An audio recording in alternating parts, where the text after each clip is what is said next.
Bonjour à tous, bienvenue sur le plateau de Lyon-Mac TV pour un nouveau numéro de Lyon Politique. À mes côtés aujourd'hui, Raphaël Ruffier-Fossoul et Damien Gouy-Perret, l'ancien élu lyonnais Romain Blachier. Bonjour messieurs. Bonjour Alexis. Bonjour Alexis. 3 sujets sur lesquels nous allons débattre aujourd'hui, la neige, le budget participatif, et puis nous reviendrons sur 2022 et nous projetterons sur 2023. Allez, on revient sur la matinée de mardi dernier lorsque l'agglomération lyonnaise avait été paralysée par la neige. Météo France avait prévenu la veille au soir. La métropole avait ensuite déclenché son plan de viabilité hivernale. Mais le constat que la plupart des habitants ont fait, c'est qu'à part les très grands axes de circulation et les abords des métros, eh bien les routes, les trottoirs n'avaient pas été suffisamment déneigés. Alors, les Verts rejettent la faute sur les prévisions météo pas assez précises. Ils nient finalement avoir restreint l'usage du sel pour des raisons écologiques. À Lyon, on est historiquement paniqué quand il tombe 2 cm de neige. Alors, est-ce qu'il vaut mieux une gestion raisonnée et moins coûteuse ou plutôt se doter de moyens à la canadienne pour éviter de se payer à chaque fois une honte monumentale ? Romain. Je ne sais pas si on a besoin de moyens à la canadienne, alors que, je ne sais pas, au maximum, la métropole est bloquée 1 ou 2 jours par an. Est-ce que c'est la peine de mettre le pognon du contribuable là-dessus ? Chaque fois, c'est toujours la même polémique depuis genre 30, 40, 50 ans. C'est « Oh, pourquoi est-ce qu'on n'a pas un dispositif gigantesque de chasse-neige ?» On va peut-être pas acheter des dizaines de chasse-neige pour ça. Et puis, effectivement, oui, je pense que certains sont un peu emballés sur la question du sel. Il n'y a eu aucune instruction qui a été donnée par Bruno Bernard de diminuer la quantité de sel. C'est exactement le même salage que les autres années. De toute façon, voilà, c'est ce qu'on appelle un marronnier en journalisme. Tous les ans, il y a de la neige. Tous les ans, ça braille sur les réseaux sociaux pendant 2-3 jours. Tous les ans, ça demande pourquoi est-ce qu'on n'a pas un dispositif à la canadienne. Tous les ans, ça se demande la densité de sel. Tous les ans, c'est la même densité de sel. Et puis, l'année prochaine, ce sera pareil. Dans 2 ans, ce sera pareil. Et ça fait partie de la vie. Il y a la nature, elle existe encore. Damien, c'est la vie, il faut s'y faire ? C'est la vie. Je trouve très malvenu d'avoir attaqué les Verts là-dessus. Je trouve que c'est... Oui, Tout effectivement, arrive. moi j'ai toujours connu ça. Je parlais avec un météorologiste de Météo France l'autre jour qui disait que c'était très très difficile de savoir exactement à quel moment allait tomber la neige. Et c'est ce qu'il y a de plus difficile à calibrer. On oublie qu'il n'y a pas que la neige, il y a le verglas aussi. Et on peut saler tout ce qu'on veut. En réalité, ce n'est pas suffisamment efficace sur le verglas. Alors, c'est vrai que moi, j'ai constaté, en étant dans le 6e arrondissement, que l'avenue Foch, à 9h du matin, n'était pas déneigée. C'est peut-être parce que la neige est tombée aussi plus tard, qu'il faut le temps que le sel fasse son effet. Honnêtement, monter au créneau, taper du poing sur la table pour ça, c'est vrai que c'est casse-pied. Je fais partie des gens qui en ont subi les conséquences. Il y a eu beaucoup de gens qui sont arrivés en retard, etc. Ça fait râler tout le monde, mais c'est pas plus vert que bleu, rouge. Le souci, il est là. Après, est-ce qu'il faut mettre plus de moyens ?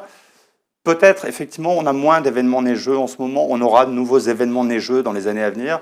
Peut-être qu'on manque un petit peu de moyens, c'est vrai. Mais pour avoir travaillé beaucoup avec les gens de la métropole, plutôt du Grand Lyon à l'époque, je sais qu'ils sont sur le pied de guerre, qu'ils font le job au maximum. Je voudrais juste rappeler une chose quand même. On entend beaucoup râler les gens, mais le déneigement des trottoirs est de la responsabilité des propriétaires, en tout cas des habitants des immeubles ou des boutiques, et non pas du tout de la responsabilité de la métropole. Donc quand les gens se cassent la gueule sur les trottoirs, ils râlent, mais en fait c'est leur propre responsabilité. Et ça, les gens ont tendance à l'oublier. Raphaël, on en a parlé lors du conseil métropolitain en début de semaine, et David Kimmelfeld, par exemple, a lancé une question à Bruno Bernard, de lui demander « Est-ce que vous aviez prévu dans votre dispositif de déneiger en priorité les voies de bus ?» Et Bruno Bernard n'a pas répondu. Est-ce que, par exemple, ça aurait pu être l'une des pistes, parce qu'au final, les bus ne sont pas sortis des dépôts avant 10h30, 11h, ce qui a été catastrophique pour les gens qui finalement se sont retrouvés soit coincés dans les embouteillages, soit à pied pour essayer d'attraper les métros qui, eux, fonctionnaient. Est-ce qu'il faut prioriser les bus en sachant que ça peut poser aussi le problème si jamais il y a des accidents Alors, je ne suis pas dans les services de la métropole et je n'ai pas la réponse à cette question. Je suis assez d'accord avec ce qui vient d'être dit. On a à peu près exactement les mêmes débats d'une année à l'autre, quand c'était Collomb, quand c'était Kimmelfeld. Aujourd'hui, Kimmelfeld attaque Bruno Bernard avec les mêmes arguments qui étaient utilisés contre lui il y a quelques années. Donc on est dans quelque chose... Enfin, on a quand même, en fait, dans la métropole de Lyon, des moyens qui sont considérables au regard du nombre de jours de neige dans l'année. Enfin, c'était 50 engins dédiés. C'est-à-dire qu'il y a plein de stations de montagne qui ne sont pas aussi bien équipées que Lyon. Donc... demander plus d'équipements, je pense que c'est déraisonnable. Et moi, je pense qu'on pourrait même se poser la question de savoir si ça vaut la peine d'entretenir, de continuer à s'équiper. C'est la même chose qu'avec les questions climatiques, les questions de crise d'énergie. Est-ce qu'il faut à tout prix maintenir la mobilité 365 jours par an, ou est-ce qu'il faut accepter, comme on a pu le faire pendant le Covid, de dire aujourd'hui, vu les situations climatiques, restez chez vous. une matinée, et puis la vie s'organisera quoi qu'il arrive. Alors, Raphaël, il y a un problème de droit du travail quand même, hein, puisque le salarié, il n'a aucune excuse pour ne pas arriver à son boulot et pas arriver à l'heure à son boulot si son chef d'entreprise lui dit vous devez être là quoi qu'il arrive. Ah non, non, au droit du travail, si tu as des obligations majeures, tu peux tout à fait ne pas venir et te mettre en télétravail. Ça, c'est prévu par le droit du travail, ce genre de choses. Et d'ailleurs, effectivement, ces questions de mobilité, ça n'empêche pas le Canada, on parlait du Canada, d'être une des économies les plus dynamiques du monde. Ils sont un peu mieux équipés que nous aussi. Sur le droit du travail, ils sont bloqués dans leur mobilité beaucoup plus de jours par an que nous. Oui, mais ils sont mieux équipés. Oui, mais même malgré leurs équipements, la nature, tu peux rien faire contre. Enfin, et là, si, on peut trop faire de choses contre actuellement, mais voilà, ça n'empêche pas que même très équipé, tu te retrouves quand tu es à Toronto, 10, 20 jours, des fois bloqués par an. Même à Toronto. Oui, ils sont organisés, parce que chez eux, c'est récurrent. Ça l'est mais beaucoup nous moins aussi, chez nous. On a quand même eu, on n'a pas eu d'hiver depuis 3 ou 4 ans quand même, à Lyon aussi. Donc c'est vrai qu'il faut à chaque fois le temps que les gens se réhabituent, tout simplement. Il est tombé 5 cm, c'est vrai que c'est pas le bout du monde. Moi, je me souviens de Lyon sous 30 ou 40 cm de neige, quand on était plus jeune. Ça fait des siècles. Mais à l'époque, c'était moins la panique que maintenant, en réalité. Parce que les gens sont déshabitués à ça, tout simplement. Et Damien, la solution de baisser les bras face à la neige et de privilégier le télétravail, ça peut être une solution? Non, je ne suis pas partisan de baisser les bras. Je pense qu'il faut effectivement peut-être mieux prioriser les axes à déneiger. Ça, là, moi non plus, je ne suis pas dans les petits papiers. Je pense que les axes structurants de la ville de Lyon doivent être déneigés en priorité. Moi, je me suis déplacé mardi entre Lyon et la banlieue lyonnaise. La banlieue lyonnaise était mieux déneigée que Lyon intramuros. Donc c'est vrai que ça a créé un bouchon dans Lyon intramuros. C'est peut-être une problématique de prioriser certains axes. Peut-être que là, ça a été mal géré, mais pas plus mal que par les prédécesseurs qui, aujourd'hui, effectivement, ont la critique un peu facile. Bon, eh bien, écoutez, on reviendra sur ce sujet l'année prochaine, lors de la prochaine chute de neige. Je vous propose d'avancer. Cette semaine, la mairie de Lyon a dévoilé le bilan de son premier budget participatif. 217 projets qui avaient été soumis par les Lyonnais et qui ont été départagés par 40 000 votes. Au final, 110 ont été retenus. Ils seront financés, réalisés par la collectivité. Le porte-étendard, c'est le projet de végétalisation de la place Bellecour, un vieux serpent de mer. Et puis derrière, il y a une myriade de petits projets. Alors, je peux en citer quelques-uns. Des frigos solidaires, des fresques, des bancs, un piano ou encore la rénovation de fontaines. Est-ce qu'on peut parler de succès ou bien les écologistes ont été un peu pris par leur propre piège de vouloir donner du pouvoir aux citoyens qui finalement ne s'en sont pas emparés? Raphaël. Pourquoi vous dites qu'ils ne s'en sont pas emparés? Parce que 40 000 votes sur le nombre d'habitants de Lyon, c'est pas terrible. Alors en sachant qu'il n'y avait pas que les Lyonnais qui pouvaient voter, mais aussi les gens qui y travaillent, etc. On est sur une première opération. Moi, ce que j'ai vu quand même, c'est, je sais pas vous, mais même dans mon entourage personnel, j'ai été sollicité par une dizaine de projets de collectifs divers qui s'étaient mobilisés pour effectivement faire une fresque, répandre de la Croix-Rousse, mettre des vélos dans une école maternelle, refaire un mur de street art dans la cour d'une école, végétaliser un secteur, plein de petits projets de quartier qui, en fait, n'existaient pas, ne pouvaient pas exister avant dans les projets de démocratie direct qu'on pouvait avoir ou qui pouvait être extrêmement compliqué. Là, maintenant, je pense qu'il faut cette première opération et que beaucoup de gens vont se dire, en fait, on est capable d'agir à l'échelle de notre quartier, on peut porter un projet avec un collectif et si on est suffisamment convaincant, il va être financé. Je pense que c'est une avancée plutôt positive, oui. Damien? Je ne suis pas d'accord avec la démarche. On a des élus locaux. On a des élus locaux qui sont en contact avec les associations, avec la vie de quartier, qui ont des propositions de projets tout au long de l'année. J'ai travaillé dans une mairie d'arrondissement, on a des remontées en permanence. Quand on transmet cette information à la ville-centre, en général, la réponse est non, tout simplement. C'est valable pour les mairies d'opposition, c'est valable pour les mairies de la majorité. C'est fait pour ça, une mairie d'arrondissement. Sinon, si la mairie d'arrondissement ne sert pas à ça, elle ne sert à rien. C'est un guichet unique, tout arrive ici. Aujourd'hui, c'est une façon de contourner cette forme de démocratie, et j'ai du mal à comprendre pourquoi on va s'adresser à une petite partie de la population. Alors effectivement, c'est une première année, ça pourra peut-être être mieux les années d'après, mais dans les projets qui ont été proposés, tous, à un moment, ou presque tous, à un moment ou à un autre, ont été portés par des élus de droite ou de gauche. La végétalisation de la place Bellecour, effectivement, c'est un serpent de mer, pourquoi pas? Je trouve que c'est une excellente idée. Pour moi, c'est une des plus grandes places d'Europe, mais c'est aussi une des plus moches d'Europe, donc il y a effectivement quelque chose à faire. On a vu l'aménagement de plein de squares. Moi, je les ai vus proposés par des élus dans le 7e arrondissement, dans le 3e, dans le 6e, etc. Et ce, depuis des années et des années. Dans le 6e arrondissement, on a vu un projet qui porte sur la place devant l'église de Saint-Potin, qui est ressorti, et ça fait 30 ans qu'il est proposé dans le 6e arrondissement. En fait, ça a permis de faire émerger certains projets qui étaient portés par des élus et qui n'avaient pas été entendus. Et pour moi, cette demande aux Lyonnais, elle est faite pour contourner les mairies d'arrondissement. La vraie question qui se pose, c'est est-ce qu'il ne faut pas supprimer les mairies d'arrondissement aujourd'hui qui coûtent, comme dit Emmanuel Macron, un pognon dingue et qui finalement n'ont aucun pouvoir, même plus le pouvoir de faire remonter une information aujourd'hui. Romain ? Moi, j'ai trouvé qu'effectivement, il y avait relativement peu de votants, mais que c'est une première opération, que les premières réalisations qui vont sortir, elles vont encourager les gens à s'investir davantage les années d'avant, qu'effectivement, il y a beaucoup de collectifs qui se sont montés et qui ont créé une émulation que j'ai trouvée intéressante, qu'il y a des projets qui, effectivement, étaient bloqués depuis des années. Moi, je pense, par exemple, à un projet du 7e sur les frigos solidaires, que, à titre personnel, j'avais voulu porter quand j'étais élu, en lien avec les commerçants, et je n'avais jamais eu de répondant de la mairie centrale. Et là, effectivement, c'est quelque chose qui va pouvoir être débloqué par le suffrage populaire, par un certain nombre de choses comme ça. Il y a effectivement, ça c'est encore un autre sujet, la question de l'articulation des mairies d'arrondissement, qui déjà ont peu de pouvoir dans le schéma Paris-Lyon-Marseille, mais qui en plus, dans le modèle lyonnais, ont encore moins de pouvoir qu'à Marseille et à Paris, et qu'il faut arriver à redéfinir. Après, le fait que les habitants s'intéressent à ça, que beaucoup de ces projets-là aillent dans un sens d'une ville plus artistique, dans la transition écologique, dans la transition sociale, c'est plutôt assez rassurant aussi sur le climat de notre ville. Ce qui a été proposé, c'est plutôt des choses qui sont intéressantes, qui vont dans le sens de la solidarité, dans le sens du lien, dans le sens de l'art. Et je trouve que ça révèle une ville en bonne santé. Alors oui, avec peu de voix pour le moment, mais parce que c'est une première démarche. Et les premières démarches, vous savez, je sais pas, aujourd'hui, les Nuits Sonores, c'est un festival reconnu au niveau européen. La première édition, c'était quelques DJ au milieu d'une rue.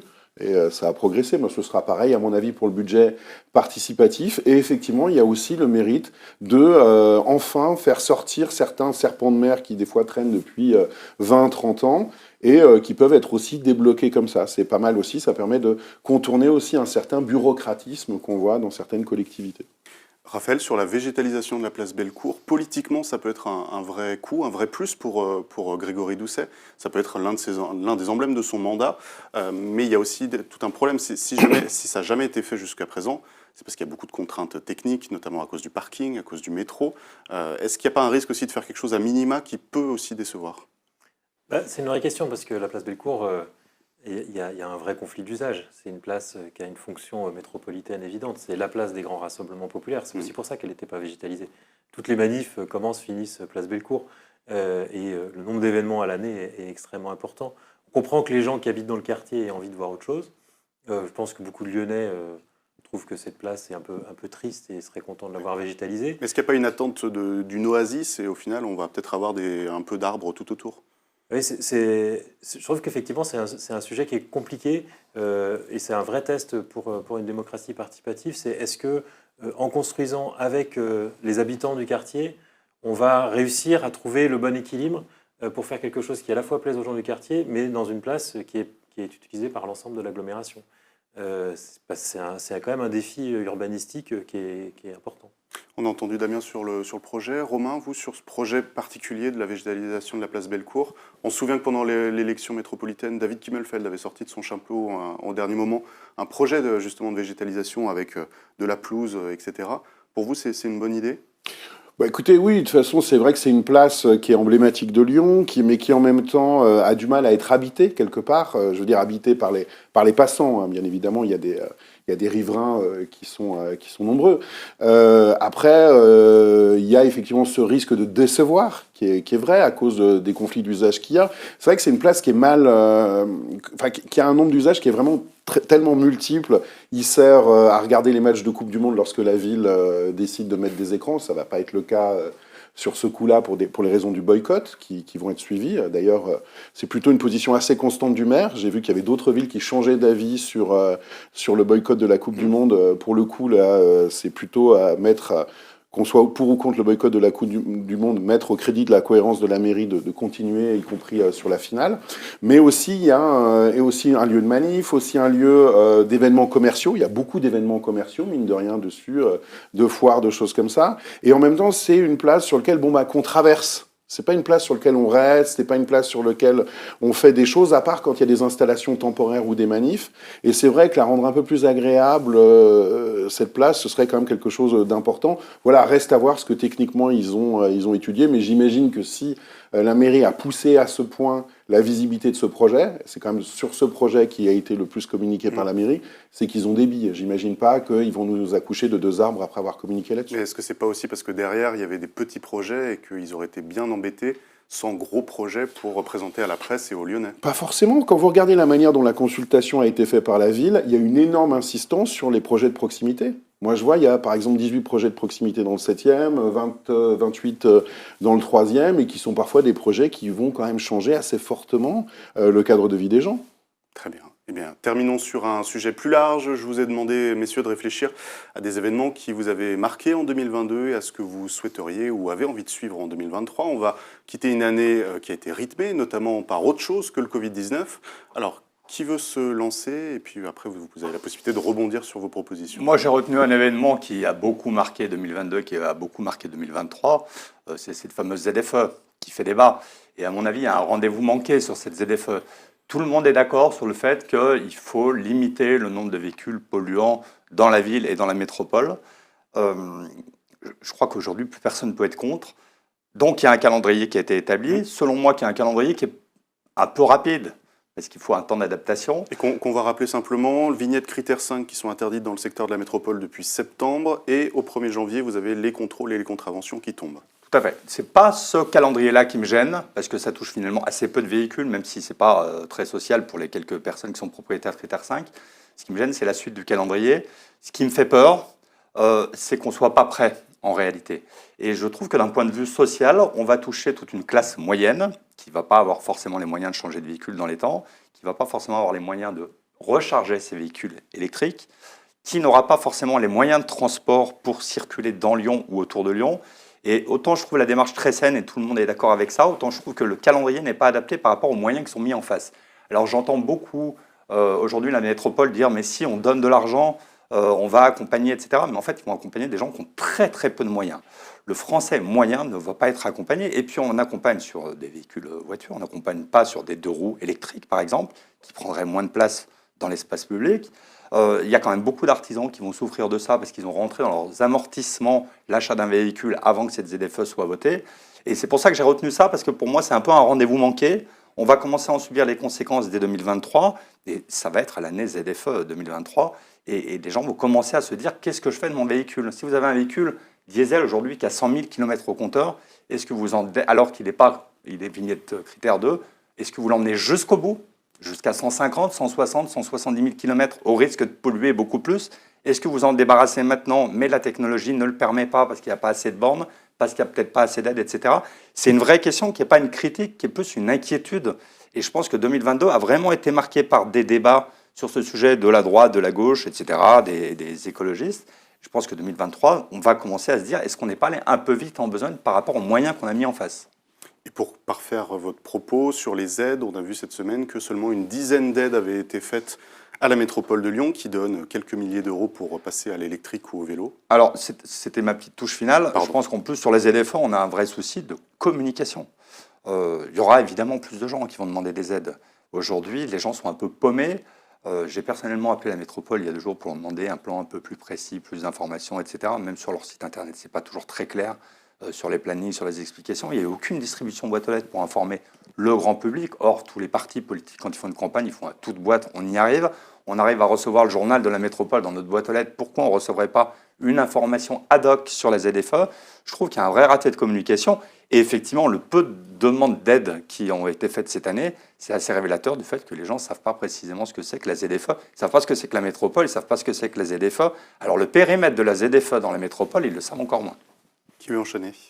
Bon, moi, je rêve pas d'une ville pleine de 2 roues électriques qui pose quand même des vrais problèmes de tranquillité pour les piétons. Hein. Je ne suis pas sûr qu'on y gagnerait. Mais je suis d'accord sur l'idée que je ne le mettrai pas au bilan de 2022, les ZFE, mais que ça va vraiment être le sujet de 2023 et encore plus C'était la transition. 2024. Voilà, où là, on va voir effectivement les écologistes à la manœuvre sur une réforme qui est quand même plébiscitée, c'est-à-dire que tous les groupes politiques disent qu'il faut la faire, mais globalement, personne n'a envie de mettre les mains dans le cambouis pour le faire parce qu'on sait que ça va être compliqué quand il va falloir interdire les critères 3, enfin les critères 4 et 3 dans l'agglomération, c'est quand même beaucoup de monde. Et on n'entend plus l'État sur le sujet alors qu'il a été instigateur. Oui, et puis on sait très bien qu'en fait, les Français réagiront au moment où Exactement. l'interdiction arrivera.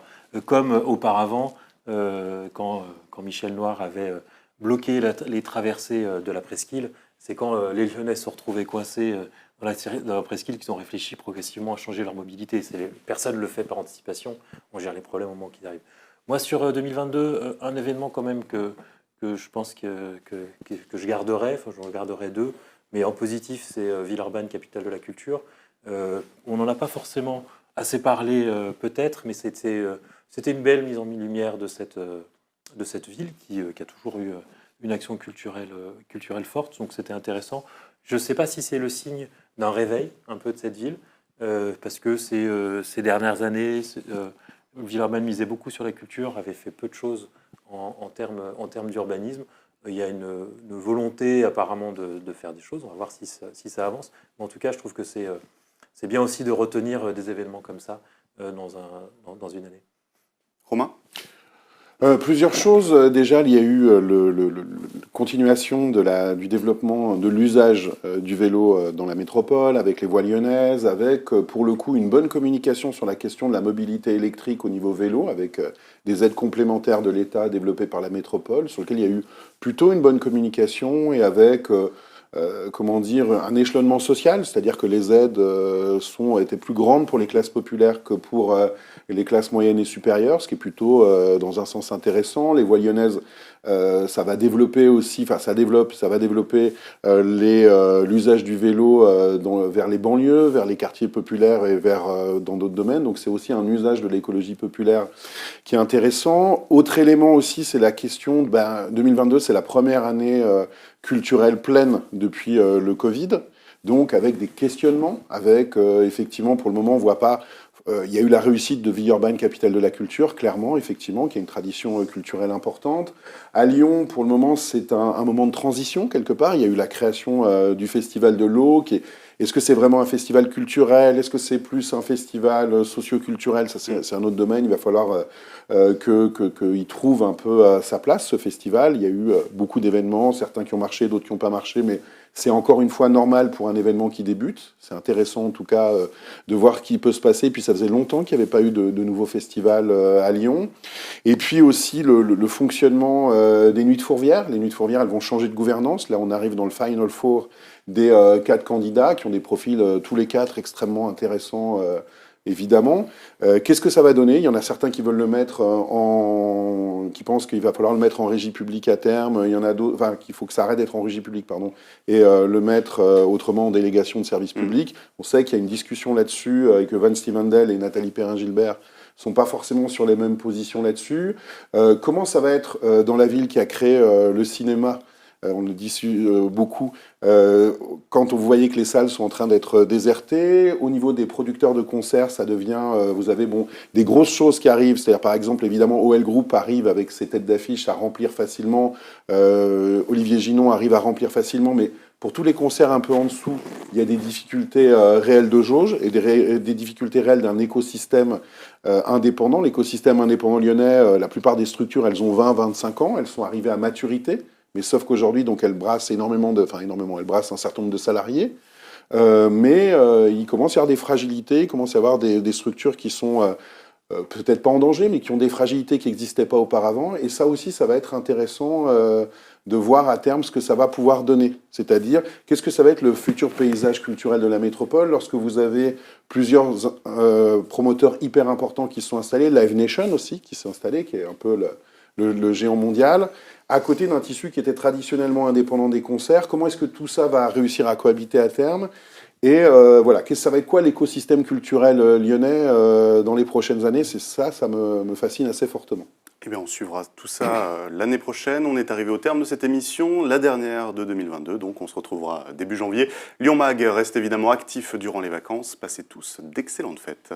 Bonne fête. Bonne fête. Bonne fête.